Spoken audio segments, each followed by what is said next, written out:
Mais Valérie Dupont s'est rendue dans un petit village qui fête de la résistance. Voici la forteresse rouge. Dans cette Italie presque totalement conquise par la Ligue de Matteo Salvini, sur les bords du lac Trasimène, une petite cité de 15 000 habitants résiste.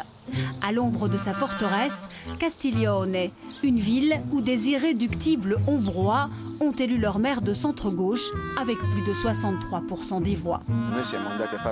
Nous avons fait une campagne électorale en allant de porte à porte et quand les habitants nous parlaient de sécurité, car la Ligue voulait transférer les problèmes de la sécurité et de l'immigration à Castiglione en disant que c'était une urgence, eh bien moi j'ai toujours répondu que la vraie urgence ici ce n'est pas la sécurité, ce n'est pas l'immigration. Non, l'urgence c'est le travail. À l'image du petit village gaulois, les habitants de Castiglione sont restés presque insensibles au discours de Matteo Salvini qui parle aux tripes des Italiens.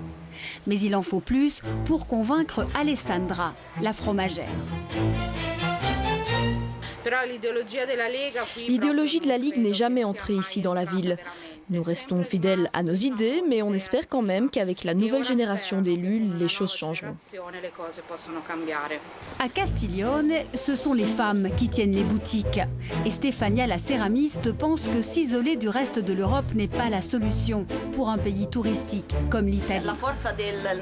Je pense que si nous sommes restés unis et fidèles à nos idées, c'est parce qu'ici, ils ont promis de tout miser sur le travail et le tourisme. Et le pays doit aussi faire cela au niveau européen. Barbara, la bijoutière, refuse de suivre ceux qui veulent construire des murs. Je ne crois pas aux barricades, je ne crois pas aux murs contre murs. Je pense que si quelqu'un a un problème, il faut le résoudre, mais pas construire des murs. La région Ombrie a toujours été considérée le cœur rouge de l'Italie. Ici, dans le passé, la gauche gagnait avec près de 80% des voix. Les raisons de l'avancée de la Ligue sont dues aux erreurs de la gauche qui, en réalité, n'a plus défendu les personnes qui doivent, par exemple, vivre avec une toute petite pension.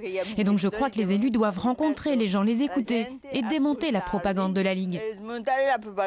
Si la petite ville de Castiglione est devenue le symbole de la forteresse rouge qui résiste à l'avancée de la Ligue, de l'autre côté du lac, sur cette rive, le parti de Matteo Salvini a gagné haut la main avec plus de 45% des voix, en insistant sur les thèmes de la migration et de la sécurité.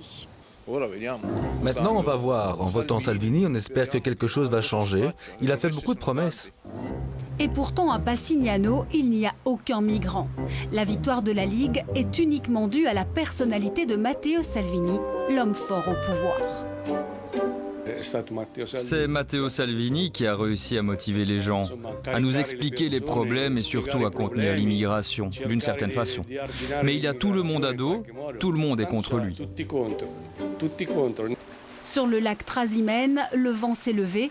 La Ligue a sans aucun doute le vent en poupe et la forteresse de Castiglione reste plus que jamais assiégée.